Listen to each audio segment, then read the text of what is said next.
இன்னைக்கு சூப்பரான ஒரு ரெசிபி பண்ண போகிறேன். இதுக்கு முன்னாடி தேங்காய் அரைச்ச வடகறி எப்படி செய்கிறதுன்னு போட்டிருந்தேன். இன்னைக்கு சென்னை ஸ்டைலில் வடகறி பண்ண போகிறேன். இது இட்லி தோசை சப்பாத்தி சாதம் கூட சாப்பிட ரொம்ப நல்லாயிருக்கும். இந்த சுவையான வடகறி எப்படி செய்கிறதுன்னு இந்த வீடியோவில் பார்க்கலாம். ஃபர்ஸ்ட் வடை ரெடி பண்ணலாம். அதுக்கு அரை கப் கடலை பருப்பு 2 மணி நேரம் தண்ணியில் ஊற வச்சுருந்தேன்.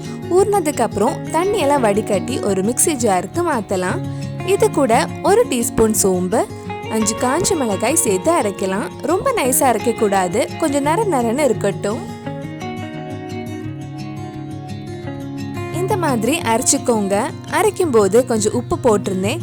டேஸ்ட் பார்த்துட்டு தேவைப்பட்டா இன்னும் கொஞ்சம் போட்டுக்கோங்க. கொஞ்சம் காய் பொடியும் ஆட் பண்ணி நல்லா மிக்ஸ் பண்ணலாம்.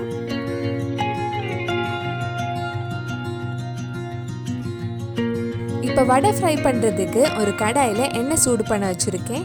எண்ணெய் சூடானதும் குட்டி குட்டி வடை போட்டு ஃப்ரை பண்ணி எடுக்கலாம்.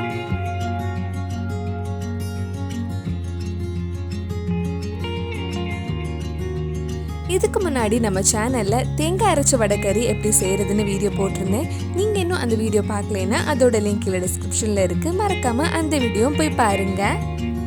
இந்த மாதிரி கோல்டன் கிறிஸ்பியானதும் எடுத்துடலாம். இதே மாதிரி மிச்சம் இருக்கிற வடையும் ஃப்ரை பண்ணி எடுத்துக்கோங்க.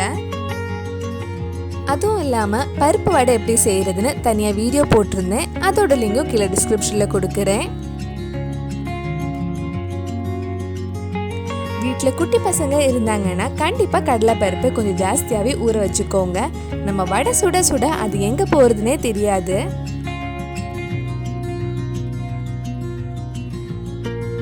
வடை எல்லாமே அழகாக ஃப்ரை பண்ணி எடுத்தாச்சு. ஃப்ரை பண்ணதுக்கப்புறம் வடை குட்டி குட்டி பீஸாக ரெடி பண்ணி வச்சுக்கோங்க.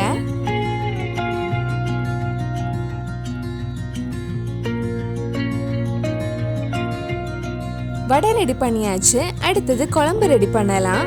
ஒரு கடாயில் கொஞ்சம் எண்ணெய் ஊற்றி நல்ல ஃப்ளேவருக்காக ஒரு பிரியாணி இலை, 2 ஏலக்காய், ஒரு சின்ன பீஸ் பட்டை, 2 கிராம்பு ஆட் பண்ணியிருக்கேன். இது லைட்டாக கொஞ்சம் வதக்கினதுக்கு அப்புறம் இதில் சின்னதாக கட் பண்ண 2 பெரிய வெங்காயம் ஆட் பண்ணலாம். வெங்காயம் நல்ல பொன்னிறம் ஆகிற வரைக்கும் வதக்கலாம். வெங்காயம் சீக்கிரம் வதங்கிறதுக்கு கொஞ்சமாக உப்பு ஆட் பண்ணிக்கோங்க.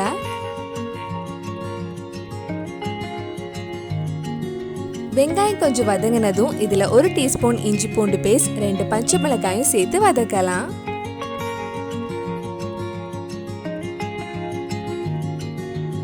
இப்போ வெங்காயம் கொஞ்சம் நல்லா வதங்கி இருக்கு. இனி இதில் மற்ற மசாலாலாம் ஆட் பண்ணலாம். 1/2 டீஸ்பூன் மஞ்சள் பொடி, 1 டீஸ்பூன் மிளகாய் பொடி, 1 டீஸ்பூன் மல்லிப்பொடி, 1 டீஸ்பூன் கரம் மசாலா சேர்த்து அந்த மல்லிப்பொடி மிளகாய் பொடி பச்சை வாசனை போகிற வரைக்கும் கொஞ்சம் நேரம் வதக்கலாம். இதில் கொஞ்சம் கருவேப்பிலையும் ஆட் பண்ணியிருக்கேன். மசாலா கருகிடாமல் இருக்க இதில் கொஞ்சம் எண்ணெய் இல்லைன்னா தண்ணி ஆட் பண்ணிக்கோங்க.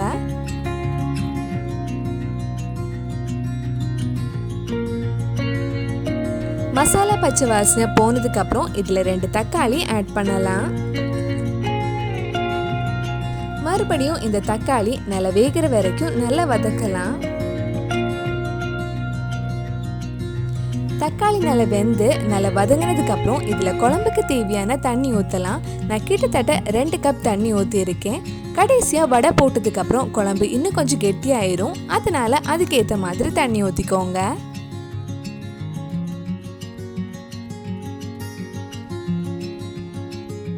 இதில் தேவையான அளவு தண்ணி ஊற்றுனதுக்கு அப்புறம் கொஞ்சம் நேரம் மூடி வச்சு கொதிக்க வைக்கலாம். குழம்பு இன்னும் கொஞ்சம் கெட்டி ஆகிறதுக்கு 1/4 கப் துருவன தேங்காய் மிக்ஸி ஜாரில் தண்ணி ஊற்றி நல்லா ஸ்மூத்தாக அரைச்சி எடுக்கலாம். குழம்பு நல்லா கொதிக்குது. இப்போ இதில் நம்ம அரைச்சி வச்சிருந்த தேங்காய் ஆட் பண்ண போகிறேன். இது ஒரு வாட்டி மிக்ஸ் பண்ணிட்டு நம்ம ரெடி பண்ணி வச்சிருக்கிற வடை இதில் போட்டுடலாம். டேஸ்ட் பார்த்துட்டு தேவைப்பட்டா கொஞ்சம் உப்பு போட்டுக்கோங்க.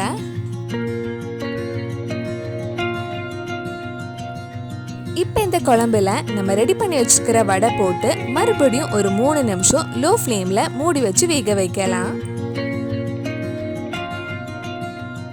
வீட்டில் மிச்சம் மீதி வடை ஏதாவது இருந்தால் டக்குன்னு இந்த வடைக்கறி ரெடி பண்ணிடலாம். டேஸ்ட்டும் சூப்பராக இருக்கும்.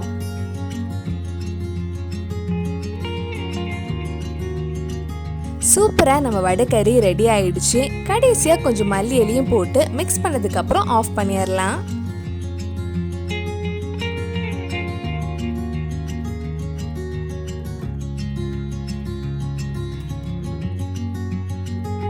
டேஸ்டியான வடகறி ரெடி ஆயிடுச்சு. கண்டிப்பா நீங்களும் இந்த ரெசிபி உங்க வீட்ல செஞ்சு பாருங்க. பிடிச்சிருந்தா இந்த வீடியோவை லைக் பண்ணுங்க, உங்க ஃப்ரெண்ட்ஸ் அண்ட் ஃபேமிலிக்கு ஷேர் பண்ணுங்க. வேற நல்ல ரெசிபி நம்ம சேனல்ல ட்ரை பண்ணலான்னு கீழே கமெண்ட் பாக்ஸ்ல சொல்லுங்க. நீங்க இன்னும் என்னோட சேனலை சப்ஸ்கிரைப் பண்ணலைன்னா மறக்காம சேனலையும் சப்ஸ்கிரைப் பண்ணுங்க. கூடவே அந்த பெல் ஐக்கனையும் பிரஸ் பண்ணா நான் புது வீடியோ போட்ட உடனே உங்க போனுக்கு நோட்டிஃபிகேஷன் வந்துடும்.